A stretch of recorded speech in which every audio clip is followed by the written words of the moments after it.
boa noite, meus amigos. Voltamos para mais um Jogo do Poder pela Rede CNT. Recebo hoje Manuel Gándara, professor, doutor pela Universidade Pablo Olavide de Sevilha, na Espanha, e formado pela Universidade Santa Rosa de Lima, Caracas, na Venezuela, em filosofia. Boa noite, professor. Prazer grande recebê-lo aqui. Obrigado pelo convite.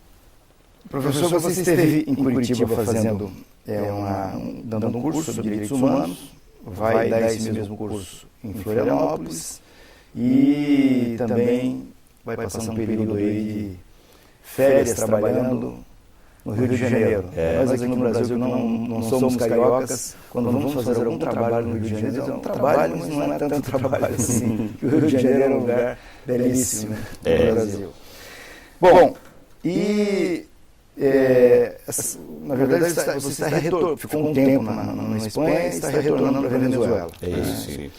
E o que eu quero perguntar logo de início é como é que está os direitos humanos na Europa? No Brasil, na América Latina, nós aqui sabemos há quantas anos, mas na Europa, em função dessa crise toda, porque está passando a Europa. Países como Grécia, Espanha, Itália, Portugal, devem estar tendo algum tipo de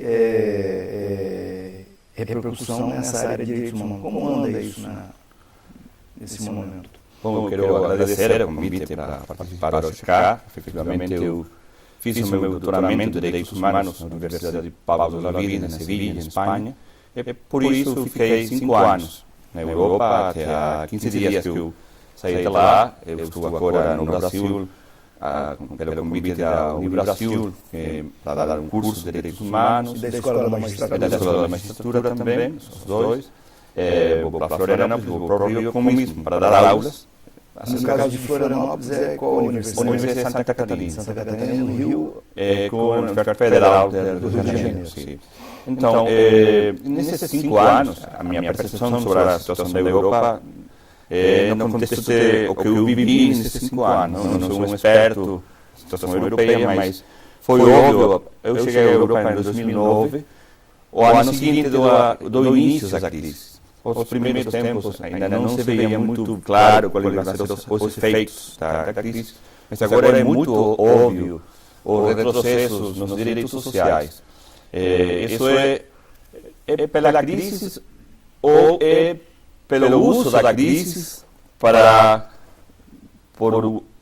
direita no governo da Espanha, na Europa toda, está aproveitando o discurso da crise do capitalismo para retroceder no Estado Social de Direito, para retroceder no reconhecimento de direitos sociais. Então, por exemplo, a crise há dinheiro para os bancos, mas não há dinheiro para a saúde, não há dinheiro para a educação, não há dinheiro para a vivenda. Então, não é só a crise, é o uso da crise, do discurso da crise, para afetar a qualidade de vida da gente, sobretudo da gente mais pobre. Efetivamente, há recortes no investimento em educação, há recortes no orçamento da saúde pública, há recortes para as bolsas dos estudantes. Há muito jovem na Espanha, por exemplo, que eu venho, que está saindo da Espanha porque não tem trabalho. O paro, o nível de desemprego na população espanhola agora é por torno dos 23%, 24%. Mas na população juvenil é de 55%. Então, há todo um grupo de jovens, uma geração de jovens que não tem emprego nem vai ter no próximo lustro, nos próximos 5 anos. Então, a situação é muito grave. Muita gente está sendo expulsa da sua casa por causa das hipotecas. O dinheiro foi, no dinheiro da Europa, o dinheiro do resgate foi para o banco, com a ideia que o banco ative o crédito, mas os bancos não ativaram o crédito. Os bancos estão expulsando a gente das casas e há muita gente que inclusive está suicidando por causa de ser expulsa da sua casa, ficar com os filhos na rua. Então é uma situação muito grave sobretudo porque a redução dos direitos sociais, que foram conquistas do povo ao longo de muito tempo, que agora só em um ano o governo conservador da Espanha está retrocedendo. Há muito interesse nos direitos patrimoniais daqueles que têm dinheiro, mas não há interesse nos direitos sociais. Então, o discurso da crise é um discurso muito perigoso, porque uma crise do capitalismo que está fortalecendo os banqueiros. Então, como é que uma crise do capitalismo os bancos ganham dinheiro? Por quê? Como qualquer coisa. Não? Então, mesmo na Europa, nós não podemos ver a Europa como um todo homogêneo, porque a Alemanha tem um controle da situação europeia, um controle econômico. Então, nós podemos falar de que é uma Europa de um primeiro nível, mas é uma Europa da periferia, que é uma Europa da Espanha, Itália, Portugal, Grécia, Irlanda, que são vítimas do desenho da União Europeia, um desenho que favorece a uns e prejudica os outros. Então, isso é importante ter em conta para falar da situação europeia. Pois é, a partir desse exemplo, no seu curso você ensina que os direitos humanos não se traduzem numa coisa estática. É algo que avança, que retrocede, e esse raciocínio seu, de certa forma, permeia, inclusive, quando se fala de direitos humanos fora do Ocidente, quando vai em direção ao Oriente. Pode dizer que essa fase em que a Europa está passando também é parte desse processo de avanço e de retrocesso, por isso que todos que têm preocupação com direitos humanos no mundo têm que estar sempre atentos. É porque, ao final, os direitos não são dádivas, são conquistas. São conquistas da luta social. Você tem direito porque alguém lutou por eles. E não uma pessoa, um grupo de pessoas, um coletivo social. Então, se os direitos são conquistas sociais, são lutas sociais, segundo como a luta vai, o direito vai. Se a luta avança, se há força suficiente para reclamar, para demandar o reconhecimento da saúde, do serviço público da água, da educação, então há reconhecimento desse direito. Quando a composição de forças permite que os grupos mais conservadores, ou que têm o controle econômico, têm mais força, então os direitos retrocedem. Porque nós temos que entender os direitos como uma forma de poder. Na medida que na democracia as populações, os setores sociais que são afetados pela pobreza, logram ter poder suficiente, eles logram controlar aos outros, logram controlar, é um mecanismo de controle do poder. Não só do controle do poder do Estado, mas também do controle de outros poderes. O poder econômico. Então, se concebemos os direitos não como uma coisa da natureza. Não, o direito é um reconhecimento por via da luta social, que se expressa na lei, na norma, ou não, vai depender. Mas então, se a força dos grupos mais pobres não retrocede, o direito retrocede também. E por isso é importante não só que a gente tenha clareza de que o direito não é estático, não fica lá, o direito avançou, mas pode retroceder, mas, portanto, é importante que a gente tenha consciência de que só a luta social vai manter os direitos avante. É precisa a luta social, é importante a consciência social sobre isso. Muita gente diz, já lutamos, já conseguimos, podemos ficar tranquilos. Não fique tranquilo. Se você ficar tranquilo, o direito vai retroceder. Porque alguém está sendo afetado, porque alguém perdeu o poder. Você, um grupo social empobrecido, ganhou o poder, conseguiu o reconhecimento do direito, algum outro perdeu o poder. Esse é o que vai tentar reconquistar o poder. Então tem que ter cuidado, porque é um processo permanente de avanço, de retrocesso. Os direitos laborais, por exemplo, foram conquistas de muito longa data. Mas agora, na Europa, estão perdendo o direito laboral. Você perde o direito laboral. Então, como é que o direito não muda, o direito é permanente, é inalienável? Não. Se você não luta por ele, se não permanece lutando por ele, vai perder. Agora, essa lógica permite raciocinar também que os direitos humanos dentro do âmbito do capitalismo, né?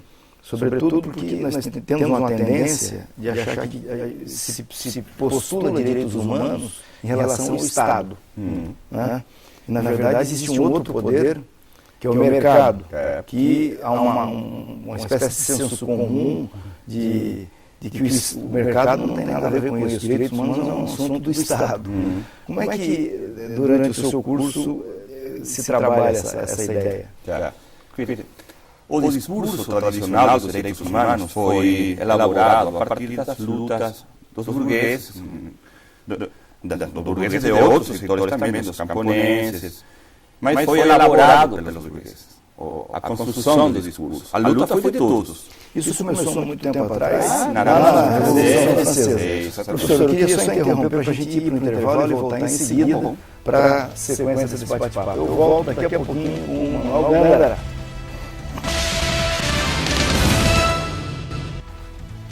Voltamos ao Jogo do Poder, recebendo essa noite o professor Manuel Gandara.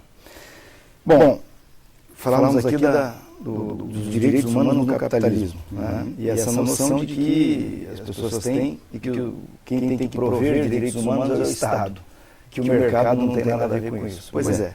Como é que essa ideia é trabalhada no âmbito da sua pesquisa, do seu trabalho? Se nós entendemos os direitos como forma de transferência de poder, nós não podemos falar de direitos humanos sem considerar as relações de poder na sociedade. Então, se nós atendemos as relações de poder, nós temos que entender que os direitos são formas de transferência de poder, são um contrapoder. Os burgueses, no contexto da Revolução Francesa e outros grupos sociais, como os camponeses, tinham que reclamar frente ao poder do rei, do clero, que eles precisavam de liberdades, de reconhecimento das suas necessidades. No caso dos burgueses, a propriedade. No caso dos burgueses, as suas necessidades concretas, a propriedade, o controle da terra, etc. Mas o que foi que aconteceu? Que quando se elaborou o discurso a propósito dessa luta, o discurso foi elaborado só em função da luta dos burgueses, não dos outros setores que também participaram da luta. Então, a elaboração do discurso ficou só frente ao Estado. Então, o direito humano é frente ao Estado, que quem tem esse poder, que eu preciso lutar contra esse poder. Mas o que acontece? Que não só o Estado tem poder. Também há outros poderes, poderes fáticos. O poder do mercado, o poder das transnacionais, o poder das empresas. Então, esse também é um poder que precisa ser controlado. Esse é um poder que precisa ser democraticamente controlado. Então, se nós ficamos presos no discurso de que só o Estado tem poder, só os direitos humanos são uma forma de controle do poder do Estado, nós deixamos sozinho o poder do mercado, o poder das empresas. Então, é uma trampa, não sei como se diz em português, mas porque então o discurso do poder fica só com uma cara, que é a cara do Estado. Mas os movimentos sociais, a gente mais empobrecida, precisa controle de outros poderes. Não só do poder das empresas, os poderes mediáticos, por exemplo. Temos ou não temos uma forma de controle democrático da mídia? Nós precisamos controlar esse poder também. Então, o discurso dos direitos humanos precisa então ser reelaborado, reinventado, para dar conta desses outros poderes e da necessidade de controle democrático desses outros poderes.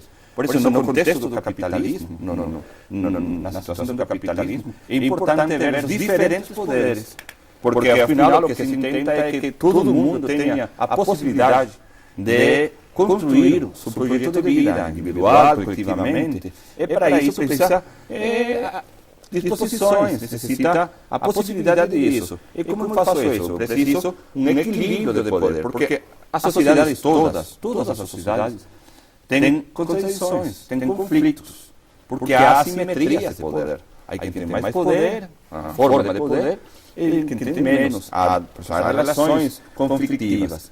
Então, os direitos humanos devem servir para que essas assimetrias vayam se rebaixando, não?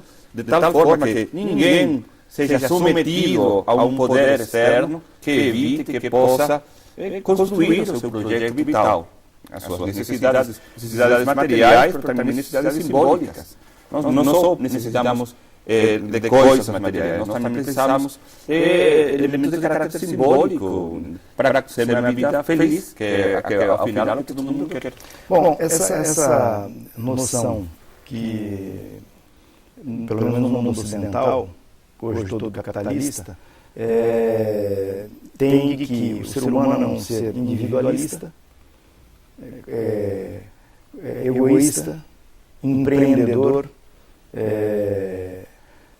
contrasta com uma visão de direitos humanos que vem sendo consagrada ao longo dessas lutas a que você se refere. Como trabalhar essa dicotomia entre uma visão de um ser humano mais solidário com essa hegemônica hoje no Ocidente do ser humano individualista, empreendedor e exclusivista, consumidor, né, consumista? É importante reconhecer que o capitalismo não é só uma forma de organização econômica. O capitalismo é uma ideologia também. Tem um discurso, propõe uns valores. E para o discurso, a ideologia liberal, que é a própria do capitalismo, o ser humano é um ser individual, egoísta, como você diz, competitivo, não é um ser social. Então, o triunfo do capitalismo, o grande triunfo do capitalismo, é ter colocado a ideia em todo mundo de que só somos individuais e temos que competir, o outro é o meu inimigo. Então, a ideia de que tudo que é coletivo é totalitário. Esse é um trunfo da ideologia capitalista. Mas isso não é verdade. As coisas podem ser de uma outra forma. Mas quando nós pensamos que tudo que é coletivo, tudo que é totalitário, é que o homem tem que ser, o homem e a mulher tem que ser egoísta, tem que ser competitivo, tem que ser individual, então nós temos aí um modelo de pessoa, um modelo antropológico, que atenta contra a possibilidade de uma outra coisa, uma outra forma de viver na sociedade, que é pelas relações de solidariedade, pelas relações de comunidade. Então, nós precisamos romper essa ideia do discurso liberal capitalista de que o egoísmo é o que vai permitir ir adiante. Não, o egoísmo vai permitir que alguns vão adiante, mas que muitos outros fiquem atrás. Então, por isso, o problema do capitalismo, um dos problemas do capitalismo é que sempre gera ganhadores e perdedores. Sempre é quem perde. E normalmente há poucos ganhadores e muitos perdedores. Gera muito poucos ricos e muitos pobres. Então, essa ideologia precisa ser combatida para poder viver com condições de vida digna, para que todos possamos viver com condições de vida digna. Não podemos apostar no modelo social onde uns ganham e outros perdem. Agora, é possível pensar numa melhoria desse processo dentro do próprio capitalismo? Uma melhoria sim, uma transformação eu acho que não. Por quê? É uma melhoria sim, porque há capitalismo mais radicais, há um capitalismo misturado, capitalismo controlado, com certo controle democrático. Tá. Mas a lógica interna do capitalismo é a acumulação do capital. Se a lógica interna do capitalismo é a acumulação do capital, que você tem que ganhar mais, você vai, então, estruturalmente, a propor que algum tem que ganhar. Eu tenho que perder. Mas, como, entretanto, nós não logramos trocar essa ideologia, temos que ir conquistando pequenos passos. Pelo menos a forma de controle democrático, isso, da empresa, do mercado, da mídia, do Estado, de toda forma de poder. Nós precisamos ir reconhecendo formas, outras formas. Aí outros povos têm outras propostas de vida, os povos indígenas, de solidariedade, de comunitarismo, de vida coletivo, que vai abrindo uma outra forma de conceber a vida, de conceber, porque a crise não é uma crise só, é uma crise do capitalismo, que está sendo utilizada para reforçar o capitalismo sabe como mudar para avançar, Mas não é só uma crise econômica, é uma crise da civilização, uma crise civilizatória, que chamam alguns autores. Porque é uma crise ambiental, produto também do capitalismo, produto dessa lógica instrumental, que tudo é consumir, produzir e acumular dinheiro. Então, há uma crise ambiental, há uma crise econômica, há uma crise democrática. Porque é importante entender também, no caso da Europa é muito óbvio. A profunda crise democrática, a profunda crise da democracia. Porque agora, você em Europa pode ou não votar, mas você não elige qual é o programa que vai ser executado. O programa hoje é o mercado. O governo conservador na Espanha, que está agora, o Partido Conservador, que está no governo, ele tinha uma proposta eleitoral. Mas ele chegou ao poder e fez uma proposta. Não se sente comprometido com essa proposta. Está executando outra. Está executando a que manda nos mercados. A que manda nos mercados, porque cada vez mais os grupos políticos, os grupos empresariais, os grupos econômicos, são a mesma coisa. Você tem, no caso da Espanha, repito, que eu conheço da Europa, você tem presidentes que saem da presidência da República e vai de assessores da indústria. E tem empresários que saem da indústria e vendem ministros. Então, é como uma porta giratória, não? Saem do Estado, vão para o mercado, saem do mercado, vão para o Estado, saem do governo, vão para a empresa, saem da empresa, vão para o governo. Então, os interesses terminam sendo os mesmos, porque os setores políticos servem aos interesses econômicos ou são a mesma coisa. Então, qual é a democracia?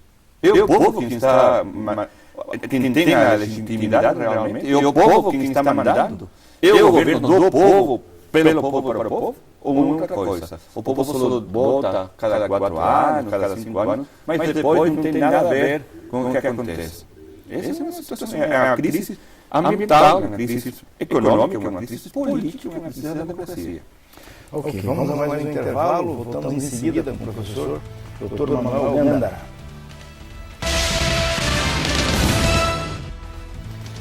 Voltamos ao estudo da Rede CNT, uma rede da família Martinez, para a sequência do Jogo do Poder de hoje com doutor em Direitos Humanos e Desenvolvimento pela Universidade Pablo Olavide, em Sevilha, na Espanha, professor Manuel Gandara. Bom, como trabalhar a ideia de direitos humanos em países como Iraque, Afeganistão, Turquia, China, né? Há pouco estamos falando da questão do mercado e falando da China, como levar essa proposta que nós temos aqui de direitos humanos, que foi consagrada no Ocidente a partir da Revolução Francesa, para essas fronteiras. Eu acho que a ideia não é levar como quem leva um pacote fechado, não é a ideia, porque então isso é uma forma de invasão cultural, não é a ideia. Eu acho que, efetivamente, os direitos humanos, ainda que há uma declaração universal dos direitos humanos, os direitos humanos têm coisas que são reconhecidas por muitos povos, mas o núcleo é muito ocidental. Então nós precisamos ter uns processos de diálogo intercultural que permitam realmente que os direitos humanos vajam sendo progressivamente uma plataforma comum. Mas isso precisa que os direitos humanos não sejam só ocidentais, que o processo de diálogo vai constituindo uma forma mais efetivamente geral. Mas há países, você fala do Iraque, da China, mas podemos falar também da África, do Brasil, da Venezuela ou dos Estados Unidos. Nós temos nos Estados Unidos estados com pena de morte. Então, temos o Guantánamo, não precisamos ir tão longe, temos o Guantánamo aí. Que é preciso saber. Ontem saíram nas notícias que um estagiário morreu depois de 3 dias contínuos de trabalho num banco, que mesmo num país desarrollado ocidental. São novas formas de escravidão também que há agora nos contextos capitalistas. Mas então, temos ainda muito para fazer para o reconhecimento efetivo da dignidade humana cá e lá, no Iraque, na África, na América Latina, na América do Norte, etc. Então, o que é preciso é ir continuamente avançando, não? Ver o que para nós é fundamental, que o que para um outro contexto cultural, como pode ser um país da África, é fundamental, é ter um processo de diálogo que permita ir construindo pouco a pouco. Porque a constituição dos nossos direitos humanos, a concepção dos nossos direitos humanos é muito individualista. Em cambio, se você vai para a África, a concepção deles é mais comunitária. Então, eles falam dos direitos do povo, dos povos. Eu acho que nós temos coisas boas que propor para eles, mas certamente tem muita coisa boa para propor para nós. Então, é a pressão internacional que vai permitir que em algum contexto onde a violência é muito evidente, onde os pequenos grupos controlam o poder com a força, estão submetidos, porque nem sempre é um problema meramente cultural. Às vezes é um problema cultural, a capacidade de reconhecer ou não um direito, mas muitas vezes também é porque há um controle de pequenos grupos que têm a força econômica ou a força bruta, a força do exército, por exemplo, que impede que, ainda que a população quiser desfrutar de um certo direito, não possa. E não pode porque isso atenta contra os privilégios de uns poucos. Então, a ideia é, ou nós falamos de privilégios, que sempre é para uns poucos, ou falamos de direito, que é para todo mundo. A lógica do direito é contrária à lógica do privilégio. Ou é uma ou outra. A ideia é que todo mundo tenha a possibilidade de viver vida digna.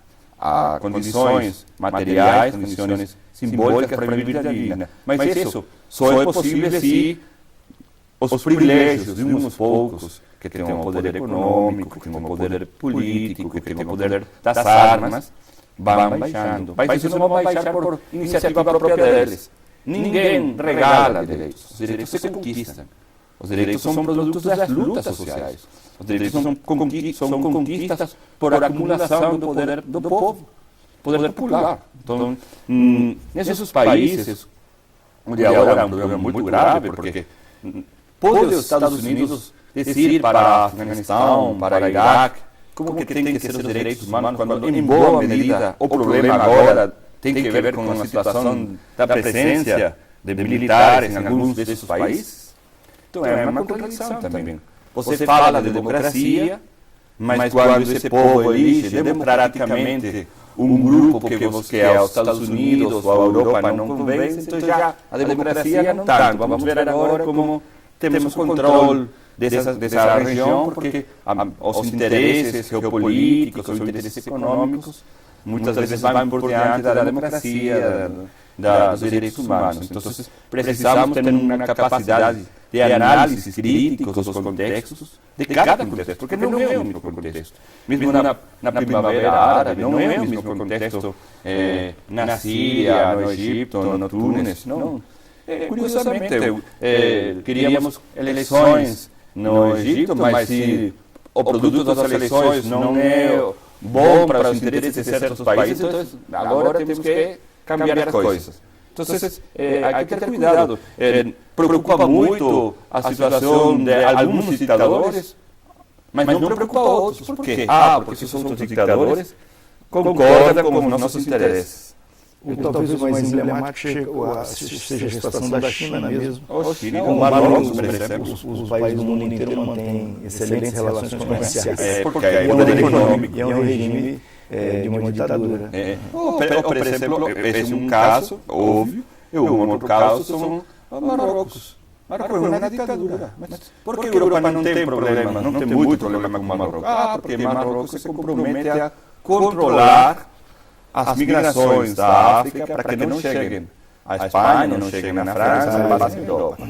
Então, mesmo o governo do Marrocos tem feito muita coisa contra os direitos humanos, mas como ele é funcional aos interesses da Europa, então ninguém fala. A situação, a maior parte dos mortos tentando chegar à Europa não acontecem nas pateras, nas pequenas embarcações tratando de cruzar, não acontecem no deserto. Um jovem que sai de Mauritânia, de Sudão, pode tardar até 3 anos atravessando os países até chegar à Espanha ou chegar à Europa. E muitas vezes a polícia marroquí pega eles em qualquer parte do território, monta em um caminhão e tira do deserto. Vai para a tua casa. Então, e por que isso não é denunciado? Por que isso não é visível? Só são visíveis alguns conflitos e outros ficam calados. De acordo com os interesses também. Tem que ter muito cuidado também, porque nem sempre o que aparece é realmente o que está acontecendo. Nós precisamos ler entre linhas, investigar as situações a fundo. Bom, e como é que, a partir do meio acadêmico, se enxerga a situação de direitos humanos na América Latina? Dias atrás, assisti a uma palestra do professor português aqui, e uma das passagens da palestra ele criticava o fato da América Latina não ter conseguido produzir aqui algo como se produziu na Europa, que foi o mercado comum europeu. A América Latina não avançou ainda, o Mercosul não avançou e não avançaram os outros, a ALCA, etc. Qual é a percepção que se tem dos direitos humanos nesse contexto? A América Latina ainda esgarçada, ainda não unida? Bom, eu tenho 5 anos fora da América Latina, eu vou falar dessa minha percepção, eu me preocupo por ler as coisas, mas eu não sei estado cá. Mas eu acho que é certo que ainda não conseguimos a integração, os níveis de integração desejáveis, mas eu penso que vamos avançando. Não só como o Mercosul, que pode ter avanços e recursos, mas está a Unasur, está a CELAC, há outras formas também para avançar. Não só uma união econômica, uma união política, uma união de solidariedade. Há muitos experimentos agora, que eu acho que é um processo lento, mas não é a mesma situação agora que há 20 anos. A União Europeia não se criou em 10 anos, 20 anos, é um processo muito mais longo. E, por outra parte, eu acho que a América Latina agora está acontecendo coisas muito significativas no campo dos direitos sociais, por exemplo. No governo, com todas as contradições, com todos os defeitos, com todas as limitações, nos governos progressistas da América Latina há avanços na cobertura da saúde, na cobertura da educação, no atendimento às capas sociais mais empobrecidas. Isso é importante reconhecê-lo também, porque senão só nos vemos as contradições e não vemos os avanços. E, por outra parte, eu acho também que é importante como nesses governos há uma política contra a impunidade das ditaduras, os processos contra a impunidade, da memória histórica, na caso da Argentina é muito óbvio, onde há um processo de reparação das vítimas, há um processo de justiça pelos crimes de lesa humanidade, os crimes contra os direitos humanos acontecidos durante a ditadura, não só na Argentina, mas também é um caso emblemático. Então, temos vários processos na América Latina de reconhecimento dos direitos sociais, ainda há contradições óbvias. Por exemplo, há um enfoque desenvolvista que muitas vezes entra em contradições com direitos dos povos indígenas, por exemplo. Isso também é importante. Desenvolvimento em relação aos povos indígenas. Exatamente. Mas, por outra parte, temos o reconhecimento dos direitos sociais, o reconhecimento da cidadania de muita gente que até há poucos anos nem era considerada cidadã.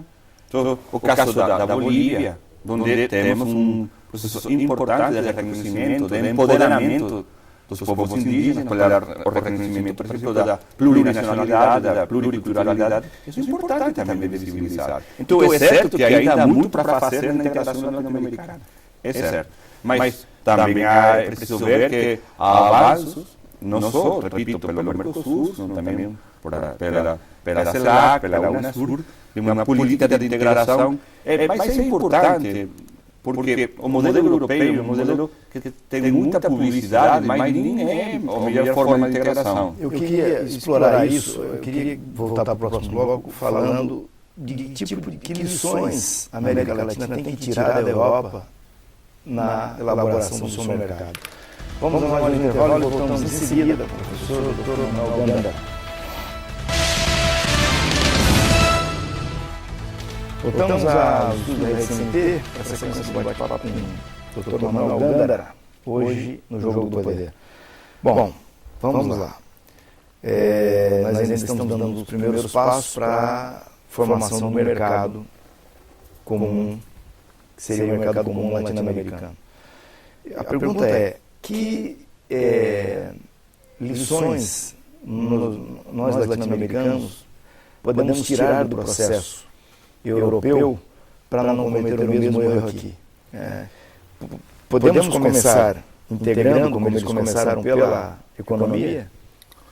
Bom, desde a minha perspectiva, que também é muito limitada, mas eu acho que o projeto europeu não era só um projeto de união dos mercados, ficou aí, só os mercados. É uma integração econômica neoliberal.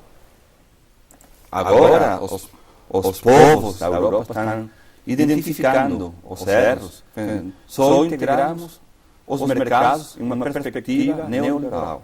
Então, não é a Europa dos povos, é a Europa dos mercados. Eu acho que na América Latina esse não pode ser o horizonte. Portanto, tem que ser uma integração além dos mercados, uma integração dos povos, uma integração da solidariedade, da integração há muita riqueza social, cultural, que é importante nós ter para intercambiar.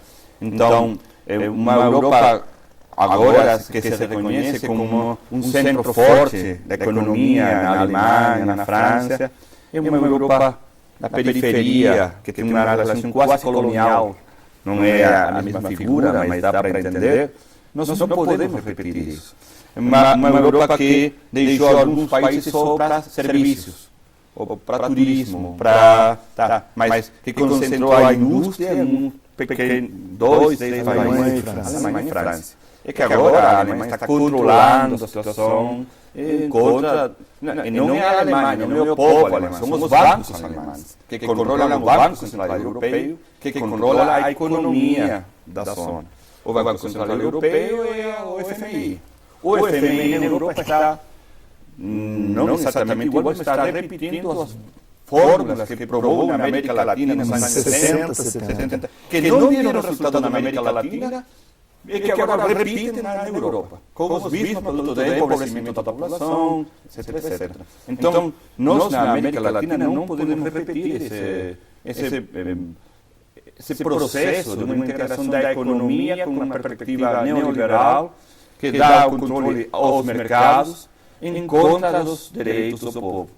Nós temos que ver a riqueza cultural, a riqueza econômica, a riqueza social, as formas de integração, desde a solidariedade também. Isso permite que muita outra coisa aconteça na América Latina.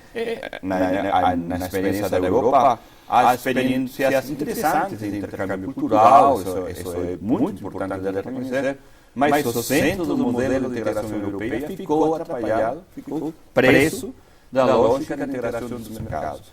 Então, é um modelo que nem deve ser visto como o exemplo para seguir, o grande modelo para guiar os seus passos. Eu acho que não. E é possível, a partir dos direitos humanos, ter uma ótica em que se consiga vislumbrar algum tipo de regulação do mercado, especialmente no mercado financeiro. Por exemplo prático, no Brasil, há meses atrás, a presidente Dilma Rousseff determinou que o Banco do Brasil e a Caixa Econômica Federal praticassem juros ao consumidor mais baratos, né? No que esses dois bancos que são estatais não foram seguidos pelos bancos privados. E houve críticas duras contra a presidente por ela estar interferindo na atividade do banco. E também no meio dos nossos periodistas, nossos comentaristas econômicos, um certo senso comum de que o presidente da República não pode interferir no Banco Central. O Banco Central é uma coisa à parte, tem que ser autônomo, tem que ser independente, e o presidente não pode pôr a mão, nem o Congresso Nacional, nem ninguém. Né? Nem ninguém não, alguém põe a mão. Né? Então, a partir dessa teoria crítica, né, que você desenvolve no seu trabalho, dos direitos humanos, em que medida é possível desenvolver algum tipo de elaboração no sentido de mostrar para as sociedades que é preciso, não só necessário, mas é preciso algum tipo de regulação desses mercados. Exatamente. Não só é possível, sino que é necessário. É necessário porque aí há um poder sem controle democrático. Por exemplo, o exemplo da presidência dos bancos centrais é um exemplo bom. Porque então se diz, não, tem que ser independente. Independente de quem? Independente do controle democrático do Executivo, do controle democrático do Parlamento, mas não é independente dos lobbies neoliberais que têm muita força, onde se formam todos os presidentes dos institutos de formação nos Estados Unidos, na Europa, onde há uma hegemonia da ideologia liberal, neoliberal. Não são independentes, não são independentes dos lobbies econômicos, que são quem põem os reitores de muitas dessas universidades, os bancos de pensamento, os tanques de pensamento que são que controlam. Nós temos um exemplo emblemático aqui, que o Henrique Meirelles saiu do Banco de Boston, da presidência mundial do Banco de Boston, diretamente para a presidência. Diretamente, ele passou um período, mas foi presidente do Banco Central do governo Lula. Ou presidentes de algunas de estas compañías de evaluación y de estos bancos que pasan a ministros de fomento o ministros de economía. Entonces, ¿cómo es el tema de la independencia? ¿Independencia de quién? Son independientes del control democrático, pero no son independientes de los poderes financieros, no son independientes de los grupos de pensamiento que controlan la hegemonía neoliberal. Entonces, habría que ser un poco más sincero cuando hablamos de independencia, porque la independencia no es solo un asunto de control político, hay otras formas de poder que están efectivamente interviniendo en la dirección del Banco Central, en la dirección de la economía de los pueblos, en función de los intereses de esos grupos de poder.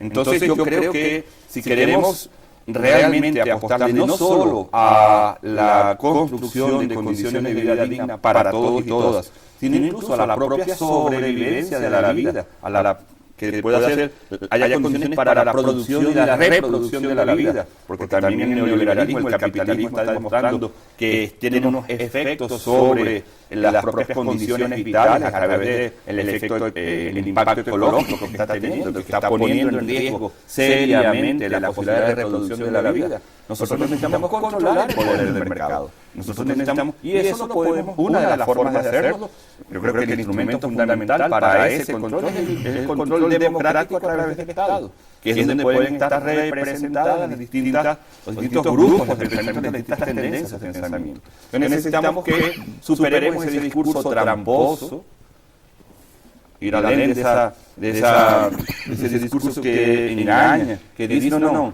o control tem que ser sobre o Estado, mas não sobre o mercado, porque isso é meter-se no âmbito privado. Mas as coisas que fazem o mercado têm consequências sobre a população. Então nós precisamos ter controle sobre esse espaço de poder, porque nenhum poder pode ficar sozinho. Porque há uma concentração de poder que toma decisões e que toma decisões que afetam, que têm interferência no poder político também. Então, nós temos um exemplo claro que, para mim, é um paradigma. A Corte Suprema dos Estados Unidos decidiu que não há topes para o financiamento das campanhas políticas. Então, os grupos empresariais, as transnacionais, podem poner muito dinheiro para que algum candidato que afina aos seus interesses ganhe as eleições. E depois, esse candidato vai fazer? Vai retribuir.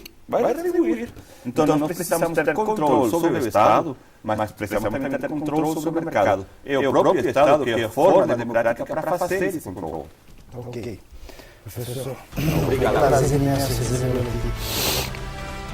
Você que ficou comigo até agora, muito obrigado. No próximo vídeo eu estou de volta com mais um grande abraço.